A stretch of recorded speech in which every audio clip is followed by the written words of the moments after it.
दोस्तों, ये हैं भारत के पहला प्रधानमंत्री, आधुनिक भारत निर्मातृ, पंडित जवाहरलाल नेहरू की महत्वपूर्ण कृति ग्लिम्पसेस ऑफ वर्ल्ड हिस्ट्री, विश्व इतिहास की झलक। अब इससे आगे की कथा आप सुनेंगे पंडित नेहरू जी की आर्टिफिशियल इंटेलिजेंस आवाज में। पत्र संख्या 10, 15 जनवरी वर्ष 1931। प्राचीन भारत के ग्राम प्रजातंत्र। अतीत के इतिहास की समीक्षा के साथ हम कैसे प्रगति करें, मैं हमेशा मुख्य विचार छोड़कर कुछ और पर चला जाता हूं। अपने पिछले पत्र में जब मैं विषय पर आ रहा था, मैंने भारत की भाषाओं पर चर्चा शुरू कर दी। चलो अब पुराने भारत पर वापस चलते हैं।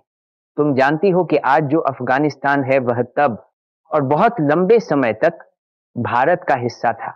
भारत के उत्तर पश्चिम को गंधार कहा जाता था। उत्तर में सिंधु और गंगा के मैदानों में आर्यों की बड़ी बस्तियां थीं।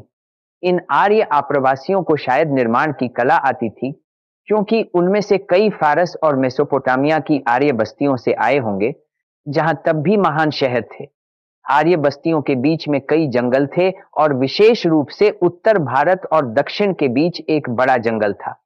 यह संभावना नहीं है कि आर्यों की बड़ी संख्या ने इस जंगल को पार करके दक्षिण में बसने के लिए जाया हो, लेकिन कई व्यक्ति अवश्य खोज और व्यापार के लिए गए होंगे और आर्य संस्कृति और परंपराओं को दक्षिण में ले गए होंगे। पुरानी परंपरा हमें बताती है कि दक्षिण जाने वाला पहला आर्य तशी अगस्त्य था, जिन्होंने आर्य धर्म और संस्कृति का संदेश दक्कन में पहुंचाया। भारत और विदेशी देशों के बीच काफी व्यापार पहले से ही फल फूल रहा था। दक्षिण की काली मिर्च और सोना और मोती विदेशी व्यापारियों को समुद्र पार आकर्षित करते थे। चावल का भी शायद निर्यात होता था। मालाबार की सागवान की लकड़ी बेबीलोनिया के प्राचीन महलों में पाई गई है। धीरे धीरे आर्यों ने भारत में अपनी ग्राम व्यवस्था विकसित की। यह पुराने द्रविड़ गांव और नए आर्य विचारों का मिश्रण था। ये गांव लगभग स्वतंत्र थे और अपने निर्वाचित पंचायतों द्वारा शासित होते थे। कई गांवों या छोटे शहरों को एक राजा या मुखिया के अधीन मिलाया जाता था, जो कभी निर्वाचित होता था और कभी वंशानुगत। अक्सर अलग अलग ग्राम समूह एक दूसरे के साथ सड़कों, विश्राम गृहों, सिंचाई नहरों और ऐसी ही सामुदायिक चीजों के निर्माण में सहयोग करते थे, जो सामान्य भलाई के लिए थी। यह प्रतीत होता है कि राजा, हालांकि वह अपने राज्य का मुख्य व्यक्ति था, जो चाहता था वही नहीं कर सकता था। वह स्वयं आर्य कानूनों और रीति रिवाजों के अधीन था और उसे उसकी प्रजा द्वारा पदच्युत या जुर्माना लगाया जा सकता था। ऐसी कोई चीज नहीं थी जैसे राज्यमय हो, जिसका मैंने अपने पहले के पत्रों में उल्लेख किया था। इस प्रकार आर्य बस्तियों में एक प्रकार का लोकतंत्र था, यानी आर्य निवासी कुछ हद तक सरकार को नियंत्रित कर सकते थे। इन इंडो आर्यों की तुलना आर्य यूनानियों से करो। कई अंतर थे और फिर भी कई समानताएं थीं। दोनों जगह किसी न किसी प्रकार का लोकतंत्र था, लेकिन आइए हमेशा याद रखें कि यह लोकतंत्र कमोबेश स्वयं आर्यों तक ही सीमित था। उनके दासों या जिन्हें वे निम्न जातियों में रखते थे, उनके लिए कोई लोकतंत्र या स्वतंत्रता नहीं थी। जाति व्यवस्था, जैसा कि हम इसे अनगिनत विभाजनों के साथ जानते हैं, तब अस्तित्व में नहीं थी। उन दिनों भारतीय आर्यों में समाज के 4 विभाजन या 4 जातियां थीं।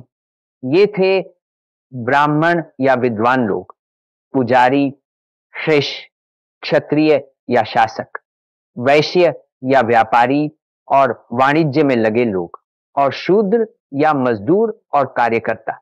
इस प्रकार ये विभाजन व्यवसाय पर आधारित थे। यह संभव है कि जाति व्यवस्था आंशिक रूप से आर्यों की इच्छा पर आधारित थी कि वे अपने आप को विजित जाति से अलग रखें। आर्य पर्याप्त रूप से गर्वित और अहंकारी थे कि वे अन्य सभी जातियों को हीन दृष्टि से देखते थे और वे नहीं चाहते थे कि उनके लोग उनके साथ मिलजुल जाएं। संस्कृत में जाति के लिए शब्द ही वर्ण या रंग है। यह भी दिखाता है कि आने वाले आर्य भारत के मूल निवासियों से रंग में गोरे थे। इस प्रकार हमें यह ध्यान में रखना होगा कि एक ओर आर्यों ने मजदूर वर्ग को दबाया और उसे अपने लोकतंत्र में कोई हिस्सा नहीं दिया। दूसरी ओर उनके बीच बहुत स्वतंत्रता थी। वे अपने राजाओं या शासकों को दुर्व्यवहार की अनुमति नहीं देते थे और यदि कोई शासक दुर्व्यवहार करता था तो उसे हटा दिया जाता था। राजा आमतौर पर क्षत्रिय होते थे, लेकिन कभी-कभी युद्धों और कठिनाई के समय में एक शूद्र भी या सबसे निचले वर्ग का सदस्य भी सिंहासन जीत सकता था यदि वह पर्याप्त सक्षम होता। बाद के दिनों में आर्य पतित हो गए और उनकी जाति व्यवस्था कठोर हो गई। बहुत सारे विभाजनों ने देश को कमजोर बना दिया और ये गिर गया। उन्होंने अपनी स्वतंत्रता के पुराने विचार को भी भुला दिया, क्योंकि पुराने दिनों में कहा जाता था कि कभी भी किसी आर्य को दास नहीं बनाया जाएगा और उसके लिए आर्य नाम के अपमान से मृत्यु श्रेयस्कर थी।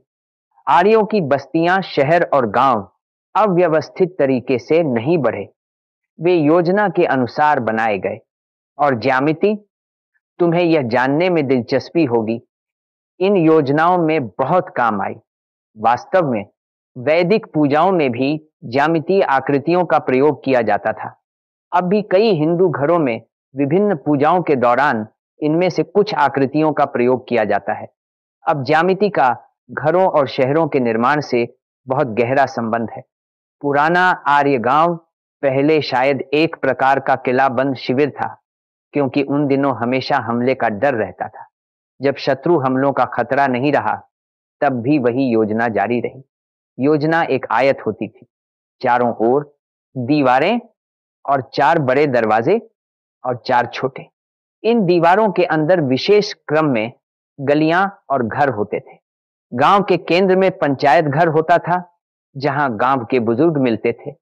छोटे गांवों में इस पंचायत घर के बजाय बस एक बड़ा पेड़ होता था। हर साल गांव के सभी स्वतंत्र लोग अपनी पंचायत चुनने के लिए मिलते थे। कई विद्वान लोग सरल जीवन बिताने या शांति में अध्ययन और कार्य करने के लिए शहरों और गांवों के पास जंगलों में सेवानिवृत्त हो जाते थे। शिष्य उनके चारों ओर इकट्ठा होते थे और धीरे धीरे इन शिक्षकों और उनके छात्रों की नई बस्तियां बढ़ती गईं। हम इन बस्तियों को विश्वविद्यालय मान सकते हैं। वहां कई सुंदर भवन नहीं थे, लेकिन जो लोग ज्ञान की तलाश में थे, वे दूर दूर से इन शिक्षा के स्थानों पर आते थे। आनंद भवन के सामने भारद्वाज आश्रम है। तुम इसे अच्छी तरह जानती हो।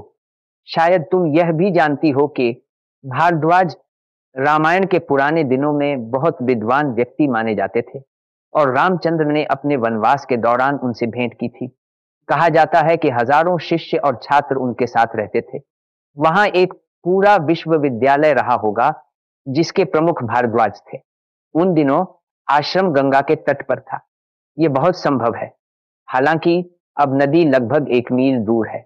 हमारे बगीचे की मिट्टी कुछ स्थानों पर बहुत रेतीली है और उन दिनों गंगा के तल का हिस्सा हो सकती है। वे प्रारंभिक दिन भारत में आर्यों का महान काल था।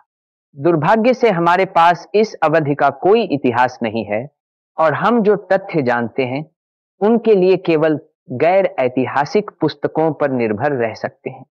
उन दिनों के राज्यों और गणराज्यों में मगध दक्षिण बिहार में, विदेह उत्तर बिहार में, काशी या बनारस, कौशल जिसकी राजधानी अयोध्या थी, आधुनिक फैजाबाद, और पांचाल गंगा और जमुना के बीच। इन पांचालों के देश में 2 मुख्य शहर थे, मथुरा और कन्याकुब्ज।